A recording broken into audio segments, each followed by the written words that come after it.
Well, hello there, folks. They call me Happy. I've spent my best years out here in the wild, talking to the pines and sharing my breakfast with the deer. Out here, you learn what's real and what's fake. Today, I want to tell you a story from the concrete jungle about a young woman named Eleanor, a rusty 1968 Mustang, and a greedy cousin who tried to steal her father's legacy. It goes to show that true love and good friends, whether on two legs or four, can help you beat any storm. Where are you listening to this story from? Let me know in the comments, and don't forget to subscribe. The Seattle sky had been bleeding gray for 3 straight days, a relentless, freezing drizzle that turned the city's towering glass skyscrapers into blurry monoliths. It was the kind of bone-chilling weather that seeped into your joints and made the very air feel heavy with unspoken grievances. Here at the Vance estate, perched on an isolated bluff overlooking the restless, churning waters of Puget Sound, the coastal fog rolled through the ancient pine trees like a wandering ghost. The wind howled off the water, rattling the wrought iron gates. I stood on the sheltered portico, the heavy wool collar of my coat turned up against the damp chill, watching those gates part. I am Wilder. For 20 years, I have been the estate manager and head of private security for the Vance family. I have seen this grand driveway in its golden years, bathed in summer sunlight and echoing with laughter. But tonight, the wet asphalt only swallowed the pale headlights of an approaching town car. Eleanor Vance stepped out into the rain before the driver could even open her umbrella. She was 26 years old, though the brutal reality of the last 6 months had aged her a decade. She had her father's striking features, a sharp, aristocratic jawline, and piercing hazel eyes that missed nothing but her once vibrant posture had curled inward defensively. She was slender, almost fragile now, in her oversized trench coat, carrying the crushing, invisible weight of a billion-dollar empire on her shoulders. The sudden, violent death of her father had stripped away her youthful warmth, leaving behind a hardened, exhausted shell of a young woman who was fighting a war she never asked for. Beside her, pressing his wet, graying muzzle against her trembling hand, was Buster. Buster was a 12-year-old golden retriever, heavy around the middle, his back legs stiff and trembling with arthritis. He was Richard's dog, a loyal, panting shadow who used to sleep under his desk. Now, the old dog followed Eleanor with a quiet, protective grief, his amber eyes sorrowful, as if he fully understood that his master was never walking through those front doors again. Richard Vance was not a man who was supposed to die. He was the visionary founder of Vance Innovations, a man with broad, imposing shoulders, a booming laugh that could command any room, and a brilliant mind that saw 20 years into the future of technology. Even when he wore bespoke $10,000 Italian suits, he always had a faint, stubborn smear of machine grease on his knuckles. He built the company from the ground up with his own 2 hands. But 6 months ago, the media inexplicably began printing vicious lies, fabricated scandals, whispers of embezzlement, corporate espionage. Before Richard could legally clear his name, his private car went off a cliff on a notoriously treacherous stretch of the Pacific Coast Highway. The police report called it a tragic accident. From where I sat, watching the pieces fall, I called it an execution. When Eleanor took over as CEO, fulfilling her father's legal directives, she didn't just inherit an empire. She inherited a corporate war zone. The chief architect of that relentless war was her own cousin, Julian Vance. Julian was 34, a man who looked as though he had been genetically engineered in a sterile boardroom. He was tall, impeccably groomed, with slicked-back dark hair and a cold, predatory smile that never quite reached his pale, calculating blue eyes. He wore custom suits that cost more than a Midwestern mortgage, and he moved with the arrogant grace of a man who believed the world owed him everything. Julian didn't build things, he extracted them. He had spent his entire life bitterly resenting Richard's massive shadow. Now, with Richard gone, Julian was systematically tightening a financial noose around Eleanor's neck. He had spent the last few months manipulating the board of directors, feeding them highly sophisticated, forged financial reports that bled the company's stock on paper. He engineered artificial quarter-on-quarter losses, orchestrating media leaks, and pointing the finger squarely at Eleanor's youth and gross inexperience. Every board meeting was a meticulously planned masterclass in psychological torture designed to break her spirit and force her official resignation. The true hidden battleground of this family war, however, was Project Phoenix. I knew about it because Richard used to talk to me about it late at night, a glass of bourbon in his hand. It was a revolutionary clean energy initiative, a complex series of advanced patents that could fundamentally redefine how major cities powered themselves without fossil fuels. It was Richard's magnum opus, his legacy, and his ultimate gift to a dying planet. Eleanor was fighting tooth and nail, bleeding herself dry to keep it alive. But Julian had other plans. I managed the estate's cybersecurity, and I had intercepted enough of Julian's encrypted communications to know the terrifying truth. Next week, Julian was going to force a blind board vote to kill Project Phoenix entirely, citing unsustainable research and development costs. His endgame wasn't simply to stop the project. He had already struck a highly illegal, backdoor deal to sell the proprietary patents for pennies on the dollar to a massive rival conglomerate. It was a deal that would secretly funnel tens of millions of dollars into offshore shell accounts he personally controlled. He was going to sell Richard's soul for a golden parachute, and he was setting Eleanor up to take the permanent fall for the company's inevitable restructuring. It was past 2 a.m. when I saw the fluorescent lights flicker on in the subterranean garage of the estate. I walked down the concrete steps, my footsteps completely silent, a deeply ingrained habit from a lifetime of security work. The garage was cavernous, usually echoing with the low, steady hum of climate control systems, but tonight it felt like a silent, concrete tomb. Eleanor was standing in the far corner, still in her damp work clothes, the silk of her blouse wrinkled, her heels cast aside on the floor. Buster lay at her feet, his tail thumping weakly, rhythmically against the cold ground. She was staring intensely at a massive shape hidden beneath a heavy, dust-caked canvas tarp. It was tucked away in a corner bay that hadn't been opened or touched since the day Richard died. With a slow, trembling motion, her breathing shallow, Eleanor reached out and pulled the heavy tarp back. The canvas slipped to the floor with a heavy sigh, raising a cloud of stagnant air, revealing a pristine 1968 Ford Mustang Shelby GT 500. The car was painted a deep, menacing raven black, accented with twin silver racing stripes that ran aggressively from the hood to the trunk. It was a masterpiece of American muscle, a beast of steel and horsepower. But right now, it looked like a sleeping giant covered in a thin, mournful layer of oxidized dust. This wasn't just a classic car to the family. This was Richard's absolute sanctuary. Whenever the boardroom politics got too loud, whenever the weight of Vance innovations became too much, Richard would come down to this very spot, roll up his expensive sleeves, and lose himself entirely in the pure, mechanical honesty of the engine. Eleanor ran her hand slowly along the cold steel of the front fender. Her fingers traced the chrome trim, wiping away a decade of dust to reveal the gleaming metal beneath. I watched quietly from the shadows as the impenetrable armor she was forced to wear all day finally fractured. A choked, desperate sob tore from her throat, echoing sharply off the concrete walls. The tears she absolutely refused to shed in front of Julian. The crushing grief she had bottled up just to survive the vicious board meetings, it all spilled out of her at once. She opened the heavy, driver's side door. The interior smelled intensely of old, cracked leather, trapped gasoline, and her father. To her, it smelled exactly like safety. She slid into the driver's seat, her hands gripping the wooden steering wheel so tightly her knuckles turned a stark white. She leaned her head back against the leather headrest, closing her eyes, tears tracking through the dust on her cheeks, just trying to feel him there. To feel the ghost of the man who had loved her and protected her. After a long, agonizing moment, she reached blindly into the center console and her fingers brushed against the heavy set of original silver keys. She slid the key into the ignition. She didn't want to drive anywhere. She had no destination in mind. She just desperately wanted to hear the engine roar, to hear the deep, rumbling heartbeat of the machine her father had kept alive with his own hands. She turned the key. There was a dull, metallic click. Nothing else. The engine was dead, seized in a heavy silence that felt horribly final. Panic flared in her eyes.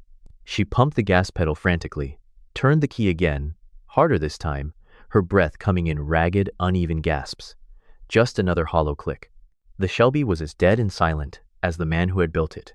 Eleanor finally broke, slumping forward over the steering wheel, burying her face in her arms, her small shoulders shaking uncontrollably in the dimly lit garage, while the relentless Seattle storm raged on outside. Chapter 2. A Vain Search. The gray dawn broke over Seattle with a heavy, suffocating fog that seemed to perfectly mirror the suffocating reality Eleanor woke up to. I drove her into the city center that morning, the tires of the armored SUV hissing over the wet pavement as we headed toward the towering glass spire of Vance Innovations. Despite the emotional collapse I had witnessed in the garage just hours prior, Eleanor had carefully reconstructed her armor. She wore a sharp, charcoal gray tailored suit, her hair pulled back into a severe, unyielding knot. Today was her final, desperate attempt to salvage Project Phoenix before Julian could officially motion for its execution in the upcoming board meeting. She had spent the entire weekend setting up private, off-the-books meetings with the key members of the board of directors, hoping to appeal to their loyalty to her father. I waited in the underground executive parking level, monitoring her communications through a secured earpiece, listening as her last fragments of hope were systematically dismantled. Her first and most crucial meeting was with Harrison Croft. Harrison was a man in his late 50s, a senior board member who had been one of Richard's earliest investors and closest confidants. He was a heavily built, balding man who perpetually perspired regardless of the room's temperature, usually known for his jovial, booming laughter and his aggressive loyalty to the Vance family. But today, the audio feed relayed a Harrison who sounded small, cornered, and entirely stripped of his usual bluster. They met in a secluded corner of a high-end downtown steakhouse before it opened to the public. Eleanor pleaded with him, laying out the staggering long-term projections of the clean energy initiative, reminding him of Richard's dying wish to see it through. But Harrison's voice trembled as he interrupted her. He didn't look her in the eye. With a hollow, defeated tone, he confessed the devastating truth. Julian had not just persuaded the board. He had bought and chained them. Harrison admitted, his voice barely a whisper, that Julian had uncovered his crippling, hidden gambling addiction, a massive, illicit debt tied to offshore syndicates that could not only ruin his career, but send him to federal prison. Julian had quietly paid off the immediate markers, holding the evidence over Harrison's head like a guillotine. As Eleanor met with 3 other board members throughout the miserable afternoon, the pattern repeated with sickening precision. One was being blackmailed over an undisclosed mistress. Another had been bribed with a highly lucrative seat on a subsidiary's board, and a third was terrified of Julian exposing an insider trading violation. Julian hadn't just outmaneuvered her. He had systematically weaponized their deepest secrets. By the time Eleanor returned to the SUV, her face was as pale as marble. She was entirely, profoundly alone in the very empire her father had built. That evening, the oppressive silence of the estate was broken only by the relentless tapping of the rain against the floor-to-ceiling windows. Eleanor could not save the company today, but as she stood in the subterranean garage, staring at the dusty, lifeless silhouette of the 1968 Mustang Shelby GT 500, she made a silent vow that she would not let her father's most cherished possession succumb to the same decay. She could not control the board, but she could fix this car. She looked at me, her eyes burning with a sudden, fierce determination, and asked me to arrange a completely discreet, unmarked tow. She didn't want Julian's spies, who were undoubtedly monitoring her expenses, to know what she was doing. I made the call to a trusted contact. Within the hour, a closed transport truck arrived at the estate, carefully winching the massive, black and silver beast into its cargo bay. Our first destination was Apex Automotive, widely regarded as the most elite and technologically advanced exotic car restoration facility in the Pacific Northwest. It was a pristine, brightly lit sanctuary of white tiles and gleaming chrome, resembling a surgical operating theater more than a mechanic's garage. The head technician was a man named Jackson Miller. Jackson was in his early 30s, sporting a meticulously groomed beard, heavily tattooed arms, and a spotless, designer polo shirt that didn't have a single speck of grease on it. He was a prodigy with modern supercars, a man who relied entirely on computerized diagnostics, laser alignments, and digital tuning to coax perfection out of machines. He looked at the vintage Shelby with a mixture of arrogant amusement and mild disdain, assuring Eleanor that there wasn't an engine on Earth he couldn't fire up within an hour. I stood by Eleanor's side as Jackson and his team went to work. They hoisted the heavy muscle car onto the hydraulic lift, attaching a dizzying array of modern sensor cables and diagnostic laptops to whatever archaic ports they could find. An hour passed. Then 2. The confident smirk slowly vanished from Jackson's face, replaced by a deep, flushed frustration. He discarded his tablets and finally grabbed a traditional wrench, burying himself under the massive hood. When he finally emerged, wiping a rare smudge of oil from his forehead, he looked utterly baffled. He walked over to Eleanor, shaking his head in disbelief. He explained that the car wasn't broken, nor had it degraded from age. The electrical ignition system and the primary fuel intake lines had been deliberately and meticulously locked out. It wasn't a standard kill switch or a failed relay. Whoever had touched the engine last had engineered a highly complex manual mechanical puzzle, a ghost circuit that completely bypassed the standard wiring loom. It was a labyrinth of physical modifications that no modern diagnostic computer could read, and no contemporary mechanic trained in digital interfaces could easily reverse without risking the destruction of the engine block. Two other prestigious garages we visited later that night echoed the exact same frustrating conclusion. The car had been intentionally put to sleep by a master mechanic, sealed behind a wall of old-school engineering that defied modern intervention. Eleanor stood in the pouring rain outside the third garage, staring at the closed doors of the transport truck holding the sleeping Shelby. She was shivering, wrapped tightly in her coat, the weight of the day's failures pressing down on her. Why would her father, a man who loved this car more than anything, deliberately paralyze it? It made absolutely no sense. As I opened an umbrella to shield her from the freezing downpour, I saw a sudden spark of realization flash across her tired eyes. She looked up at me, the rain dripping from her hair, and spoke a name that hadn't been mentioned in this family for over a year: Arthur Callahan. The memory of Arthur, or Artie, as Richard affectionately called him, flooded back to both of us. He was a gruff, heavily built man in his late 60s, with a thick mane of unruly gray hair and permanent engine grease embedded deep into the calluses of his massive hands. He owned a dusty, cluttered, and seemingly chaotic classic car shop on the rural outskirts of the city. He possessed a thick, booming Irish-American accent and a notoriously short temper for anyone who disrespected classic machinery, but beneath that grumpy exterior beat a heart of absolute gold. He was a master of the old ways, a man who could diagnose an engine's flaw simply by listening to its idle.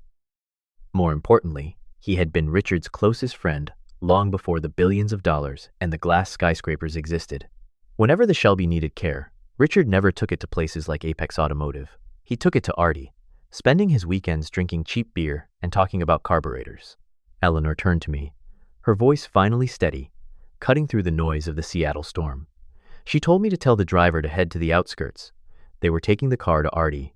Chapter ba, câu hỏi của người bạn già, the old friend's question.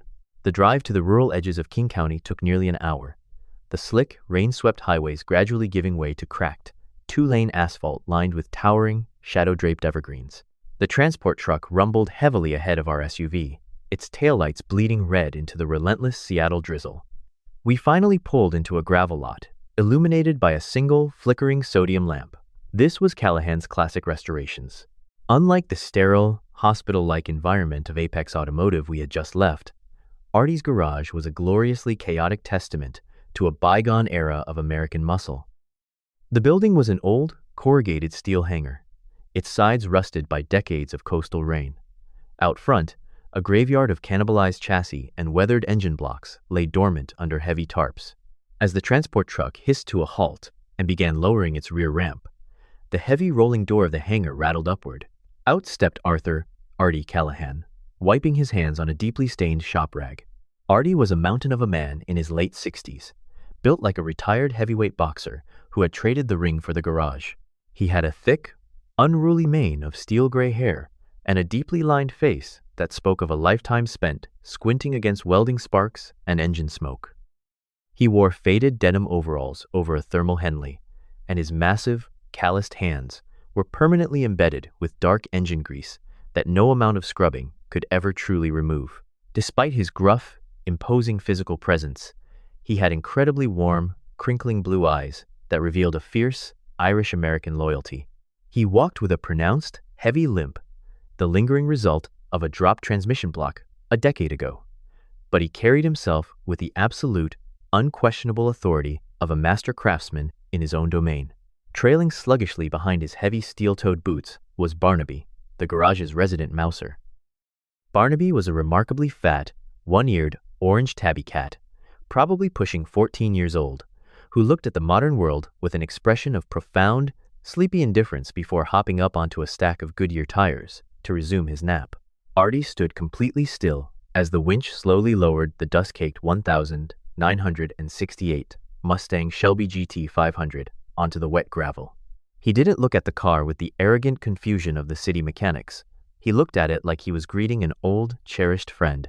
Then, his eyes shifted to Eleanor, who had just stepped out of the SUV, pulling her trench coat tight against the biting wind. A slow, deeply relieved smile broke across Artie's weathered face, softening his rough features.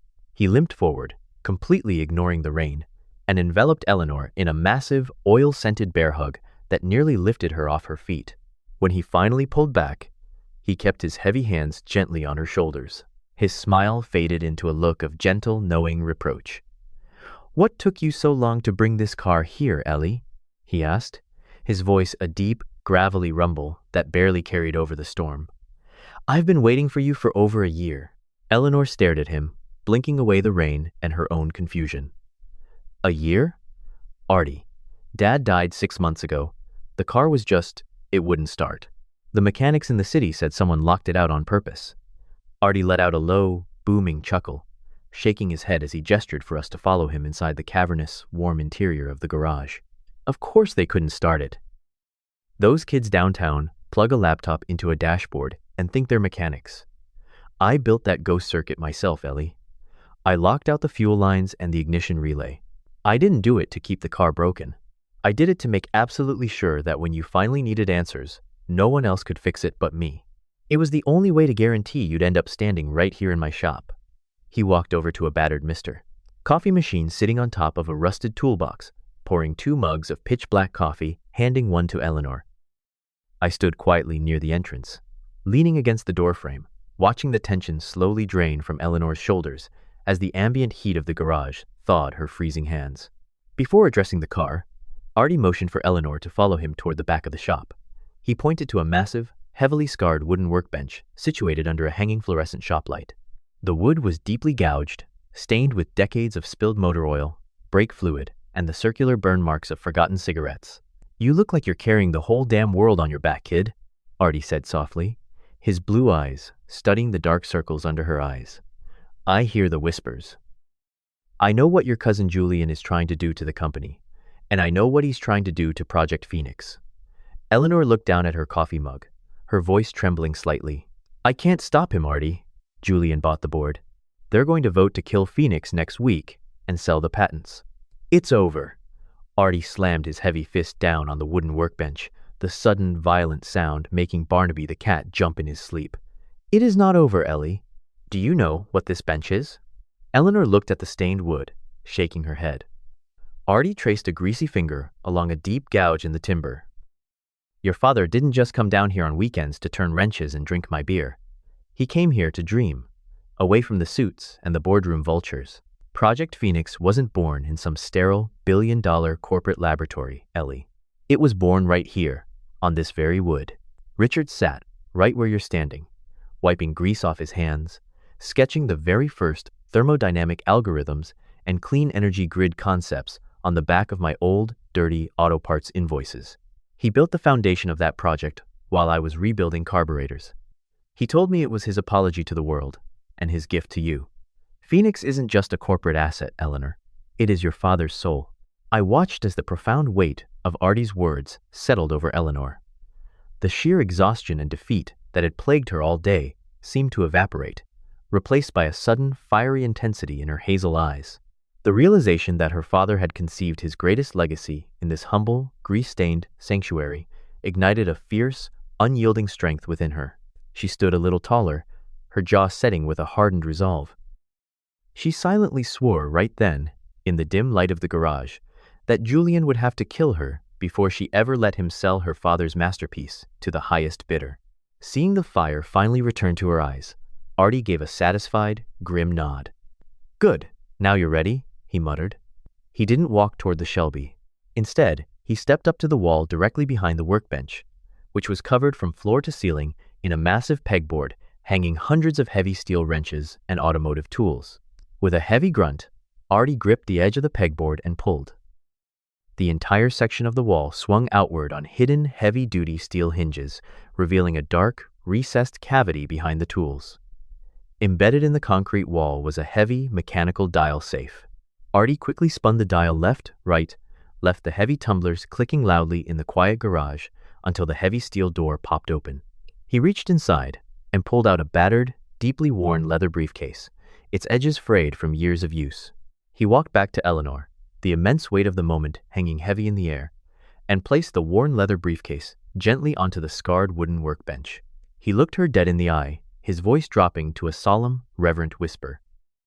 "Your father knew this day would come, Ellie. He knew Julian was a snake long before the end. This is what he left for you." Chapter 4. Answers in the leather briefcase. The air in the garage felt suddenly heavy, thick with the smell of motor oil and the palpable weight of the past.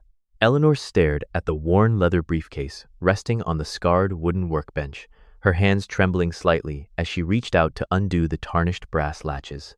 They popped open with a sharp, echoing snap that made Barnaby the cat lift his head before settling back down. I stepped closer, my security instincts on high alert, watching as she lifted the heavy leather flap. Richard Vance had always been a methodical man, and this briefcase was his final, damning masterpiece. Inside lay thick, meticulously organized manila folders, each labeled in Richard's precise, architectural handwriting. Eleanor opened the first file, her eyes scanning the documents. The color immediately drained from her face. These were offshore bank statements from the Cayman Islands in Switzerland, cross-referenced with Vance Innovation's internal ledgers. They detailed massive, systematic wire transfers, cleverly disguised as R&D expenditures. Every single offshore shell company was linked directly back to a single beneficiary, Julian Vance. He had been quietly bleeding the company dry for years, artificially inflating the budget of Project Phoenix to embezzle millions into his own pockets. But the financial theft was only the beginning. Eleanor's trembling fingers pulled out a secondary file containing a stack of printed, heavily encrypted emails and a small digital audio recorder. The emails were exchanges between Julian and a notorious corporate espionage firm, outlining a strategy to bribe the board of directors and isolate Richard. Then, taking a deep breath, Eleanor pressed play on the small audio recorder. A scratchy, covertly recorded conversation filled the quiet garage. It was Julian's voice, cold and arrogant, speaking to a man I recognized as a former, disgraced private military contractor. They weren't discussing stocks. They were discussing the brake lines on Richard's private town car. They were discussing the treacherous curves of the Pacific Coast Highway. The fatal crash 6 months ago had not been a tragic failure of machinery. It was a calculated, cold-blooded assassination, orchestrated by Julian to seize the throne before Richard could expose his embezzlement. The crushing sorrow that had weighed Eleanor down for the past half-year instantly crystallized into something entirely different. The tears dried in her hazel eyes, replaced by a cold, terrifying fury. She was no longer a grieving daughter. She was a sovereign preparing for war. At the very bottom of the briefcase, tucked beneath the mountain of devastating evidence, lay a single heavy black business card with embossed silver lettering. It bore no company logo, only a name and a direct phone number, Marcus Sterling. I knew that name well, and a cold shiver ran down my spine. Marcus Sterling was a phantom in the legal world, a man in his late 50s, known for possessing a mind like a steel trap and a moral compass that was as rigid as it was ruthless. He was a tall, imposing figure who favored charcoal three-piece suits and carried a silver-tipped walking cane, a remnant of a mysterious past injury. Sterling wasn't just an attorney. He was a corporate executioner. He exclusively took on cases involving the destruction of deeply corrupt empires, dismantling them with terrifying legal precision. He was notoriously reclusive, entirely immune to bribery, and only answered to clients he deemed worthy. Without a second of hesitation, Eleanor pulled out her cell phone and dialed the number. The line rang only twice before a deep, resonant baritone voice answered, chillingly calm. "Miss Vance," Marcus Sterling said, his voice carrying the weight of a judge passing sentence. "I have kept this line open for over a year. I presume you have finally opened your father's briefcase?" Eleanor's voice was like ice. "I have it, Mr. Sterling. I have everything." He gave a curt reply, instructing her to come to his private, undisclosed office immediately, warning her that the board and the media were likely already moving against her. Sterling's warning was prophetic. Just as Eleanor ended the call, My encrypted earpiece erupted with a frantic cacophony of alerts.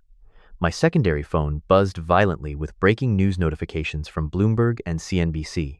I pulled it out, my blood running cold as I read the aggressive, flashing headlines. Vance, high-risk hospitalized. Rumors of mental collapse and mass asset liquidation. Julian had somehow realized that Eleanor was off the grid and searching for something. Sensing the imminent threat, he had launched a catastrophic preemptive strike. He was weaponizing her recent grief, leaking completely fabricated medical records and false insider testimonies to the press, claiming Eleanor had suffered a psychotic break and was planning to liquidate Vance Innovation's core assets to flee the country. The stock ticker on my screen showed the company's valuation in absolute freefall. Worse, my security feeds indicated that a massive swarm of news vans, paparazzi, and Julian's private corporate security thugs were currently swarming the Vance estate. Even more alarming, the GPS tracker on our armored SUV showed that Julian's men were already triangulating our position. If we drove that high-tech SUV back onto the main highway, we would be instantly intercepted. Julian's men would surround us under the guise of a mental health intervention and forcefully confiscate the briefcase before we ever reached Sterling. We were effectively trapped. Artie, who had been listening to the scanner traffic crackling over my radio, let out a harsh, guttural laugh. He wiped his greasy hands on his overalls and limped over to a dark corner of the garage, pulling off a moldy canvas tarp. Beneath it sat Old Betsy, a battered, heavily rusted 1978 Chevy K10 pickup truck. She had mismatched quarter panels, one faded red, the other primer gray, a cracked windshield, and smelled strongly of wet dog and stale tobacco. Julian's corporate goons are looking for $1 million armored tank, Artie growled, tossing me a set of brass keys attached to a rusty spark plug. They ain't looking for a piece of rural junk that doesn't even have a computer chip for them to track. Take the dirt logging road out back. It connects directly to the old industrial highway. I nodded, grateful for the old mechanic's brilliance. Eleanor clutched the leather briefcase to her chest like a shield, climbing into the cramped, spring-bare passenger seat, ducking low below the dashboard to stay out of sight. I fired up the old Chevy. The engine coughed, sputtered, and then roared to life with a deafening, unrefined mechanical scream. As the rain battered against the cracked windshield, I killed the headlights, and we tore out of the back of the garage, slipping into the dark, muddy shadows of the Washington pines. Leaving the high-tech SUV behind as a decoy, we were ghosts in the storm, carrying the weapon that would finally bring the empire crashing down, speeding toward the city to meet Marcus Sterling. Chapter 5. Turning the Tables. The rusted Chevy K10 groaned and rattled as we navigated the desolate, rain-slicked alleyways of Seattle's historic Pioneer Square, a stark contrast to the billion-dollar corporate warfare we were currently engaged in. We finally pulled into a dark, subterranean loading dock beneath an ostensibly abandoned antique bookstore. This was the hidden sanctum of Marcus Sterling. As I cut the loud, sputtering engine, the heavy steel security doors of the loading dock automatically slid shut, sealing us off from the relentless storm and Julian's corporate hunting dogs. We were met in the underground lobby by Sterling himself. Marcus Sterling was a man who commanded absolute silence simply by entering a room. He was in his late 50s, tall and gaunt, yet possessing an undeniable, intimidating physical power. He was immaculately dressed in a charcoal three-piece suit that looked razor-sharp, his silver hair neatly swept back, framing a face dominated by piercing, analytical gray eyes. He leaned heavily on a polished ebony cane with a solid silver wolf's head, handle the result of a violent altercation early in his career that had only hardened his ruthless pursuit of justice. He didn't offer a warm smile or pleasantries. Instead, his gaze dropped immediately to the battered leather briefcase clutched tightly in Eleanor's arms. "In my office, Miss Vance," Sterling instructed, his deep baritone voice echoing off the concrete walls. We followed him into a massive, soundproofed room that was a hybrid of a classic law library and a cutting-edge cybersecurity bunker. The walls were lined with leather-bound legal volumes, while the center of the room featured a massive glass table covered in glowing computer monitors. Eleanor placed the briefcase on the glass table, opening it to reveal the damning offshore bank statements, the encrypted emails, and the audio recorder. Sterling reviewed the documents with terrifying speed, his expression unchanging. Then, he turned to a biometric wall safe hidden behind a painting. He pressed his thumb to the scanner, retrieved a sealed, heavy parchment envelope bearing the official Vance family crest, and placed it next to the briefcase. What your cousin Julian forced into probate was a conditional, temporary operating trust, Sterling explained, his voice razor-thin and precise.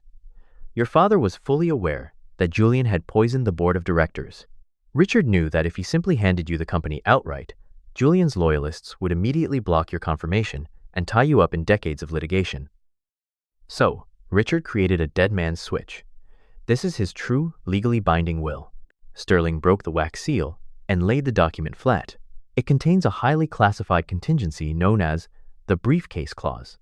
Richard stipulated that if you possess the resilience, the loyalty, and the sheer grit to seek out his oldest friend, Arthur Callahan, and retrieve this specific briefcase, it would serve as definitive proof that you had not abandoned his core values. By physically bringing this briefcase to me, you have just officially triggered the clause. Sterling looked up, his gray eyes locking onto Eleanor. As of this exact second, Miss Vance, Julian's probationary powers are entirely void. You now hold a supreme, unchallengeable veto power, and you are the sole, legal owner of 51% of Vance Innovations' total voting shares. Eleanor stared at the document, the magnitude of the revelation washing over her. She hadn't just found evidence to defend herself. Her father had effectively handed her the nuclear launch keys to the entire empire. Before we could celebrate, a loud, aggressive buzzing sounded from the loading dock intercom. I drew my sidearm, moving swiftly toward the security monitors, but the tension instantly evaporated when I saw the feed. Standing in the rain, dripping wet in a heavy leather riding jacket, was Artie Callahan. He had chased us across the city on his vintage Indian motorcycle. I buzzed him in, and the old mechanic limped heavily into the pristine office, leaving a trail of rainwater on the expensive rug. Thought you kids might need the cipher, Artie grunted, reaching into his jacket and tossing a heavy, custom-milled steel USB drive onto the glass table. Richard left this with me the same night he left the briefcase. It's the physical decryption key to the company's legacy servers. Sterling's eyes widened slightly, a rare show of emotion. Thank God you brought this, Arthur, Sterling said, rapidly plugging the drive into his mainframe. Julian isn't just looking for Miss Vance tonight. My network monitors show that Julian has initiated a scorched earth protocol on the Vance corporate servers. He is currently running a deep-level, zero-fill wipe of the entire digital infrastructure. The subplot suddenly became a terrifying reality. The physical papers in the briefcase were incredibly damaging, but in the modern era of corporate law, high-priced defense attorneys could argue that paper documents were elaborate forgeries. We desperately needed the digital metadata on the company servers to authenticate the Cayman Island bank transfers and the illicit R&D siphon. If Julian successfully wiped the servers before the board meeting tomorrow morning, the physical evidence would be legally questionable, and the true will might be dragged into years of appellate court battles. We are running out of time, Sterling commanded, his fingers flying across his keyboard as he booted up a secure uplink to federal authorities. We need to extract the server logs using Arthur's cipher, match them with the physical documents, and transmit the entire package to the SEC's Director of Enforcement and the FBI's Cyber Financial Crimes Division. If we don't get this data to them before Julian finishes his wipe, he might still escape. I immediately jumped onto the secondary terminal, utilizing my security clearance to help Artie's decryption key bypass Julian's newly installed firewalls. Eleanor stood between us, rapidly reading off the specific offshore account numbers, routing codes, and dates from the physical files, while Sterling aggressively drafted the emergency federal injunctions required to make the transfer legal. The monitors flashed a blaring red warning. Server purge at 75%, 80%. Wilder pushed through the proxy, Sterling barked, his usual calm demeanor cracking under the immense pressure. I hammered the keys, overriding Julian's security blockades. The progress bar for our federal upload crawled agonizingly slow. Upload at 85%. Server purge at 90%. The room was dead silent, except for the frantic clacking of keyboards and the heavy, ragged breathing of the four of us. It was a digital tug-of-war for the soul of the company. Upload at 98%. Server purge at 99%. I slammed the enter key one final time to finalize the encryption handshake. The screen froze for an agonizing, heart-stopping second. Then, a bold, green notification flashed across Sterling's primary monitor. Transmission received. SEC. FBI secure. Drop confirmed. A fraction of a second later, the Vance corporate servers went completely dark. Julian's purge had finished, but he was entirely too late. We had successfully caught his ghost in the machine. Sterling let out a long, slow breath, leaning back in his leather chair and resting his hands on his silver cane. The federal authorities have the evidence, and the digital footprint is locked in their highly secure vaults. Tomorrow morning, Julian will walk into that boardroom, believing he is a king who has successfully buried all his sins. Eleanor stood up. The fragile, grieving girl who had wept in the garage earlier that night was completely gone. In her place stood the true heir to Vance Innovations. She smoothed the lapels of her charcoal suit, her hazel eyes completely devoid of fear, replaced by a cold, calculating fire. Armed with her father's true will, the supreme veto power, and the absolute backing of the federal government, she looked at the three of us and began to methodically outline her plan. Tomorrow, she wasn't just going to stop Julian from selling Project Phoenix. She was going to burn his entire stolen kingdom to the ground. Chapter 6. A Legacy Reborn. The morning sun finally broke through Seattle's relentless cloud cover, casting a brilliant, blinding light across the top-floor executive boardroom of Vance Innovations. The room was a massive expanse of mahogany, steel, and glass, designed to intimidate. At the head of the long table sat Julian Vance, basking in his perceived victory. He wore an immaculate navy bespoke suit, his posture practically radiating arrogant triumph as he looked down at the documents laid out before him. Sitting to his immediate right was a new face, Victor Thorne, the CEO of a massive rival energy conglomerate.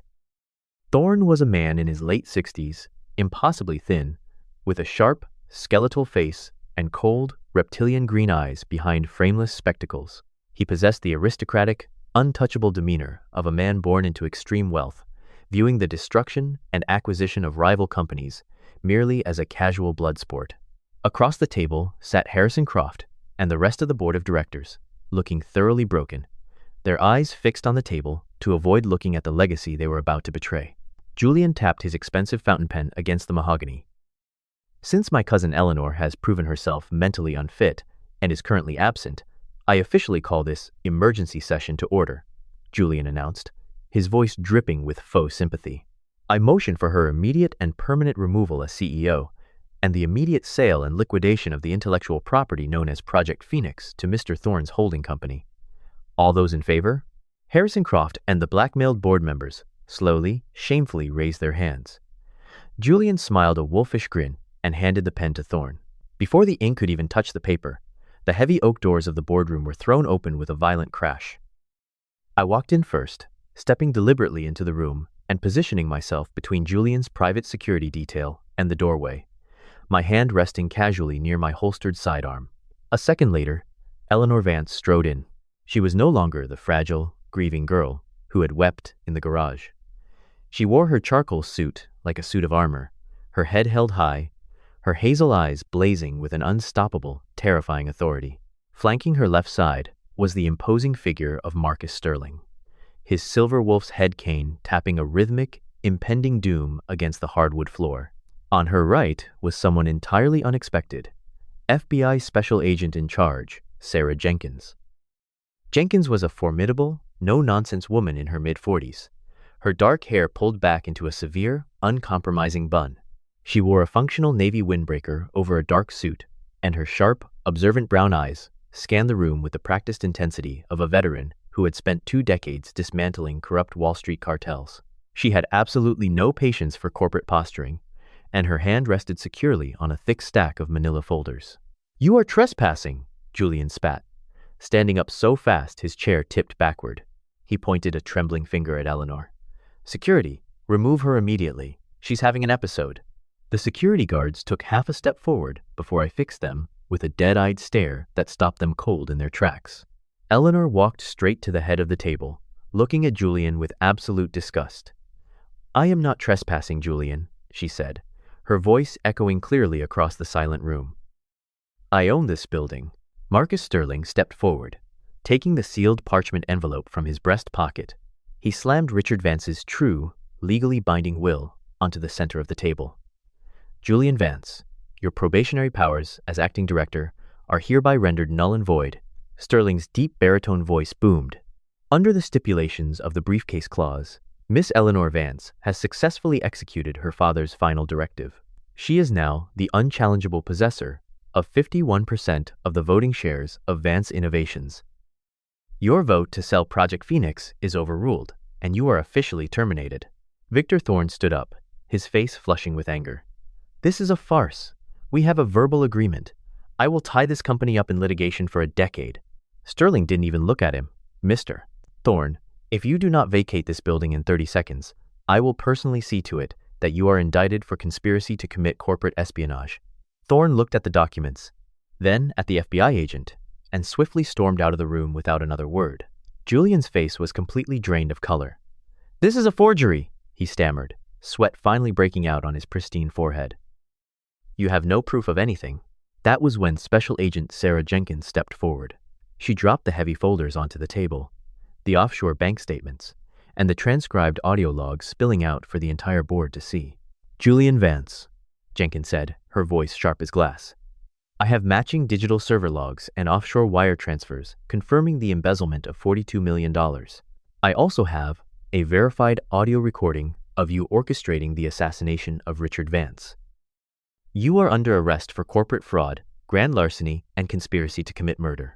2 armed federal agents entered the room behind Jenkins, pulling Julian's arms roughly behind his back and snapping cold steel handcuffs around his wrists. Julian's arrogant facade completely shattered. He began screaming hysterically, begging Harrison Croft to help him, shouting that it was all a setup, as he was dragged kicking and screaming out of the boardroom. Jenkins then turned her sharp gaze to the sweating board members. Mr. Croft, and the rest of you who accepted bribes from that man, please remain in your seats. My agents have a lot of questions for you. With the cancer finally excised from the empire, Eleanor wasted no time in rebuilding. In the months that followed the arrests, she completely cleaned house, appointing a new, ethical board of directors. But her most triumphant achievement was Project Phoenix. With Julian's financial stranglehold removed, Eleanor aggressively funneled millions of dollars in legitimate funding into the clean energy initiative. The thermodynamic algorithms that her father had originally sketched on Artie Callahan's greasy workbench finally came to life. Within a year, Vance Innovations unveiled the first fully functional, scalable, clean energy grid, an absolute breakthrough that revolutionized the tech industry. The company didn't just survive. It expanded exponentially into European and Asian markets, fundamentally shifting global reliance away from fossil fuels. Eleanor had transformed her father's dream into a worldwide reality. A year later, on a breathtakingly beautiful golden Tuesday afternoon, the Pacific Coast Highway was bathed in warm California sunlight. The violent storms of Seattle were a distant memory. I watched from the estate gates as the deep, guttural roar of an American V8 engine echoed off the coastal cliffs. The 1968 Mustang Shelby GT500 was a dusty, paralyzed relic no more. Artie Callahan had spent 3 months painstakingly restoring it, fine-tuning the ghost circuit, rebuilding the carburetor, and polishing the raven black paint and twin silver racing stripes until they gleamed like dark glass. Eleanor sat behind the wooden steering wheel, wearing a pair of classic aviator sunglasses, the coastal wind whipping through her hair. She downshifted as she hit the open stretch of the highway, pressing the accelerator, and the heavy muscle car surged forward with incredible, visceral power. As she drove along the edge of the sparkling blue ocean, leaving the shadows of the past far behind in her rearview mirror, Eleanor smiled. She listened to the perfect, rhythmic heartbeat of the engine, and she knew, with absolute certainty, that her father was sitting right there beside her, smiling too. The story of Eleanor and her father reminds us that a true legacy is never just about wealth or power. It is about the love we leave behind and the trust we build with the people who truly care about us. In our everyday lives, we often face moments where we feel broken, betrayed, or surrounded by hardship. We might look at our dreams and see nothing but dust, just like that old car. But if we hold on to our faith and stay patient, we will always find the strength to rebuild and start our engines again. Do not let the hard days make you forget the light that is waiting for you. Please take a moment to subscribe to the channel, share this story with your friends, and leave a comment. May God bless you and your family with endless strength, peace, and protection. If you believe that light will always conquer the darkness and that good will always win, Please comment Amen below to claim this blessing.